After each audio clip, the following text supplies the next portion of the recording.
My sister went MIA a few months ago. I was close with my sister, but we fell off over the years. She isn't involved and gave her child up to my parents. My parents have custody of my niece, pre-tween, and she's living with my parents, who feel as though they're getting too old, enough to the point where they can barely take care of her and attend to her needs. I have 2 children already and don't want any more children. My parents invited me over for a sit-down conversation. They explained how it was hard for them to care for my niece due to their age and suggested that I take her in. I declined as they know I have 2 children and don't plan on having more. My parents, mostly my mother, accused me of being selfish and mentioning that I live in a house with 4 bedrooms. She suggested that I turn over one of the bedrooms to my niece. I told her that wouldn't happen as I didn't want more children and didn't want the responsibility of more kids. I suggested that they should give my niece up to foster care or try looking for the girl's mother. My dad agreed to make the search for her mother the priority, and if that didn't go well, they would consider putting the child into foster care. I offered to help with the search, but as I was leaving my parents' house, my mother asked me if I would be able to live with myself if my niece were to get put into foster care. I responded to her by saying, of course I would feel bad, but more kids come with more responsibilities, and that's not something I want in my life. And I just don't feel that adding another one into the mix is a good idea. She proceeded to call me a selfish idiot before walking away. I shrugged it off. Am I the idiot for not wanting to take in my sister's daughter? I couldn't live with myself if I allowed my nephew or niece to live in foster care. However, I find it odd that your mother is putting this on you. Even if it's getting hard on them to take care of her, can they live with sending her to foster care? You are not the idiot since it isn't your responsibility, but you're not exactly the person anyone would strive to be. This sums it up. OP isn't obligated, but it's kinda cold. I would give everything to protect my niece and nephew, and even if I didn't feel that way, I couldn't bear to see them disappear into the system. Lady, she's been abandoned by her mother and now she's about to be abandoned by your parents and rejected by you. Does no one love this poor child? Extended family? Friends? Indeed, someone cares about her. This is heartbreaking. Yeah, mom up and left, grandparents are ready to throw in the towel, and aunt and uncle can't be bothered. What the heck kind of cold weather family is this? You are the idiot, OP. I understand it's hard. I have 2 kids and I don't want more, but I agree with your parents, you are being selfish. How could you let a cousin of your children go to foster care when you can care for her? Your parents would surely help with all 3 children to the best of their ability. It might even be a lighter load for you with that in mind. Why isn't this the girl's dad's problem? Why aren't they asking him? Or are they even trying to find their deadbeat of a daughter first? Or do the grandparents accept that they've taken on responsibility for the kid and raised her? It's funny that you're all so ready to crap all over OP when there are so many other people who have a higher responsibility whom you exempt from that responsibility. OP's parents chose to take on that challenge but seem to be experiencing an acute FAFO scenario due to their age. That's not OP's responsibility. From a moral standpoint, it does seem a little insensitive to condemn an innocent child to the foster system. Still, there are also 2 other people, the biological parents, responsible for this situation, and there doesn't seem to be enough onus being placed on them to get it together. My kid has to sell chocolate-covered almonds as a fundraiser at school. I would rather just give them the amount he will raise, but that isn't allowed. So I told my wife to just pay for 2 boxes out of the petty cash I keep in my office. I will take the almonds to work and give them out to my guys for free. My wife says I'm missing the point and should take my son out to sell the almonds. I think that is ridiculous. I think I have better ways to spend several hours than to harass my neighbours trying to get them to buy chocolate. I told her she could either go out and sell the chocolate or take my money. Now she thinks I'm an idiot because I don't value her free time. She's a stay-at-home mom right now.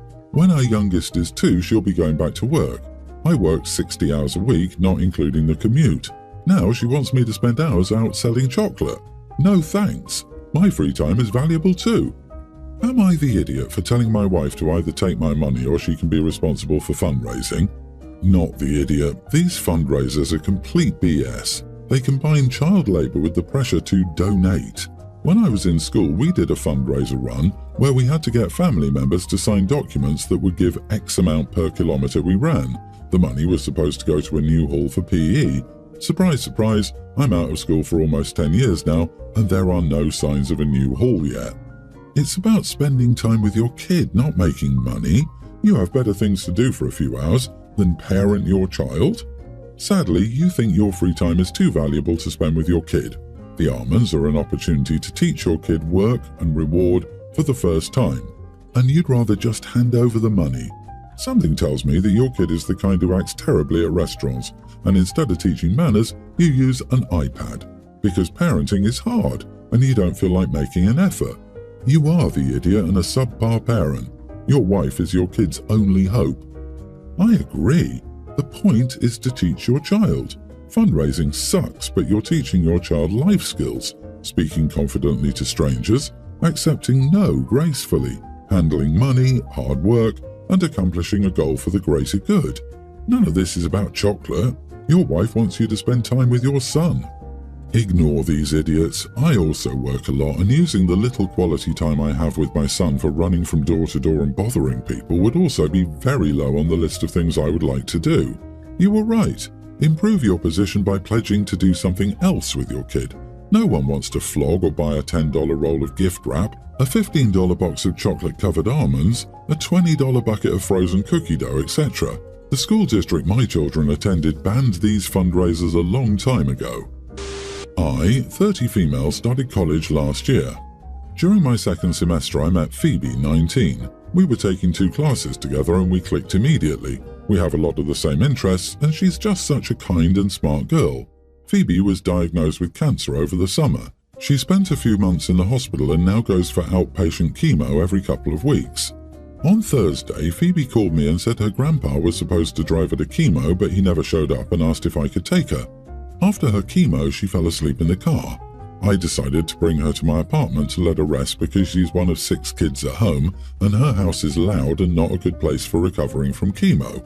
When we got to my apartment, I woke her up, brought her to the couch and brought her some blankets. She was very appreciative of me letting her stay at my apartment. The thing is, my mom is staying with us and she was supposed to be sleeping on the couch. It totally slipped my mind when I brought Phoebe home. My mom got back and asked why Phoebe was there when she saw her sleeping on the couch. I explained the situation and she said it was rude of me to give up the couch without asking her. I called my husband and explained the situation and he picked up an air mattress and extra blankets for my mom, but she's still mad that I gave away the couch for the night. I took Phoebe home Friday afternoon. My husband says he gets why I did it, but he gets why she's upset. Am I the idiot for giving my friend the couch when my mom was staying with us? Edit, Phoebe's family couldn't care less that she's sick. They don't visit her in the hospital, they don't take her to appointments unless they're not working. They don't have plans and they feel like going, they don't make her siblings let her rest. She asked her mom if she was taking her to get a procedure done, and her mom told her they couldn't put their lives on hold just because she was sick again. She shares a room with her young teen sister, and her sister constantly has friends over, and they hang out in her room. Phoebe has come over to nap on the couch before because she can't rest at home. So you promised the couch to your mom and then gave it to someone else and didn't tell her, and then made her sleep on an air mattress instead? It depends on the couch, but 90% of the time a couch is more comfortable, and the friend already has a bed and a place to stay, but you decided she would be more comfortable at your place, a decision you made for her while she was asleep. Of course you're the idiot. A well-meaning one, but your mom obviously has reason to be annoyed. It's gotta hurt mom's pride besides her back. My kid is a baby, but I can't imagine 30 years down the road, he's married and we have a good relationship, and he invites me over and then just forgets I exist? I think I would take it in stride and just jokingly say, dibs on your side of the bed. Hope your husband doesn't mind cuddles. But even if I still have the back of a 20-year-old, then it would probably still hurt my feelings a bit. I'm the same age as OP and my back already sucks. It's a little weird that OP doesn't comprehend at all why her mom is unhappy. People seriously put too much importance on, you forgot about your mom? People get distracted by immediate concerns. This minor lapse says nothing about things overall. This is all mountain out of molehill stuff. My mom would have seen this girl with cancer recovering from a chemo treatment and would have started taking care of her, instead of being mad that I brought her home and let her sleep on the couch. I can't imagine being upset by that. OP's mom is a big idiot. My brother, a young teen, and I, a teen male, lost our dad 10 years ago. Mom married Jared 6 years ago, and after about a year, my mom asked us if we would be okay with Jared adopting us, and maybe changing your last names to his or adding his as a hyphenated last name. I said no, and my brother followed. My mom decided we should discuss it some more in family therapy, and we went for a few months. Then we had no therapy when stuff closed down, and then we returned when in-office therapy was back on the table. Throughout the stay-in-place order, my mom would ask us about our feelings and if we were more open to the idea. Recently, my mom decided to try the divide and conquer way since the therapist mentioned that my brother said no because I was. She tried talking to my brother and he was adamant he would say no as long as I was saying no. Mom then sat me down and asked why I was saying no. She told me she had a few very practical reasons to want the adoption to happen, including protection for us if she were to die so we could stay with her husband. I asked her if that were because she knew I would want my extended family to fight for custody and to live with them, but because she doesn't like them, she wouldn't want that and knew my decision could carry some more weight unless I were adopted first. She denied it initially but then said yes. She then asked me why I was against the adoption. I told her I didn't want another legal dad and did not want the protection being adopted would offer. She then told me about my brother saying no because I was saying no, and she wanted me to agree so he would change his mind. I told her that wouldn't happen and that nothing she said would change my mind. She asked me to encourage him at least to be adopted, and I told her I would not. I did speak to my brother anyway, and he said he doesn't want to do it if I'm not, and it would feel weird to him to be adopted by Jared when I'm not. He doesn't remember our dad, so the attachment isn't a reason for him like it is for me. I told him I wouldn't be mad at him if he said yeah. He said he knew that, but still. Mom and Jared sat me down and asked me again to say yes so he could adopt my brother, and once again I said no. Mom started to cry and she got really angry with me. Jared said I was at the age where I could be mature and compromise on this. He told me I might not love him, but surely I don't hate him so much that I would rather end up in foster care than in his care if Mom died. He also said I'm putting my brother at risk. Am I the idiot? Not the idiot. Weird they don't need any of this in case something happens to your mom. It's probably already in her will. Your last name has no bearing on custody plans in case of emergency. No judge is going to chuck you in foster care if you have family who can take you. And you're old enough that you could say to a judge where you want to go. Talk to your family.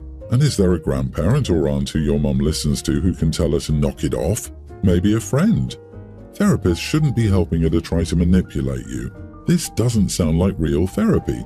If you want real therapy, see if you can access those resources through school. I was manipulated into adoption as a child. It was ugly all round, but my mother threatened my bio dad with all sorts of things and refused to let me see him. She got remarried, escalated her threats, and he severed his parental rights per her request so a new spouse could adopt me. She told me we couldn't be a family if new dad didn't adopt me and a few other things. Almost 40 years later, it still angers me to think about it, and I regret it bitterly. Thanks to her, I have no relationship with my bio dad or new dad. The most important reason not to be adopted is that you're feeling unsure, and you should always trust your gut feelings, especially since you're being manipulated and misled and being used as a tool to manipulate someone else. Build up a relationship with your relatives if you haven't already, dad's side, mom's side, whomever you can find, and tell Jared he's at an age where he should be mature enough not to throw a fit when he doesn't get what he wants. My girlfriend and I had made plans this weekend to go on a double date with my friend and his girlfriend. We planned this for a while and I've paid for our travel costs and the hotel room for the night. Last weekend, my girlfriend had plans to go out with colleagues for a meal and drinks. She said she wouldn't be out too late and only have a couple of drinks after the meal. She ended up staying out all night, which was fine, but the following morning she said she spent more than she expected to and now could no longer afford the double date.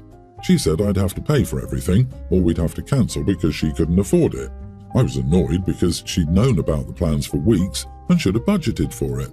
I told her she should have returned when she said she would instead of staying out, and then we wouldn't have this problem. She just said she didn't plan it but that no one else was leaving and people wanted to stay, so she stayed. I just said she should have thought about her other plans and not expect me to pay for her night because she ignored the fact we'd made plans. She said that was unfair and I was wrong for being angry with her.